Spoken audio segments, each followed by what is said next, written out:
ஆண்டவராகிய இயேசு கிறிஸ்துவின் நாமத்தினாலே உங்களுக்கு அன்பின் வாழ்த்துக்கள். யோவான் 7ஆம் அதிகாரம் 38ஆம் வசனத்திலே இயேசு சொல்லுகிறார், என்னிடத்தில் விசுவாசமாய் இருக்கிறவன் எவனோ அவன் உள்ளத்தில் இருந்து ஜீவ தண்ணீர் உள்ள நதிகள் ஓடும்.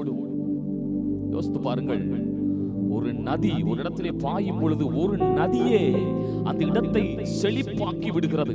ஆண்டவர் சொல்லுகிறார், என்னிடத்தில் இயேசுவாகிய என்னிடத்திலே விசுவாசமாய் இருக்கிறவன் எவனோ அவன் உள்ளத்தில் இருந்து ஜீவ தண்ணீர் உள்ள நதி அல்ல நதிகள் புறப்பட்டு ஓடும்.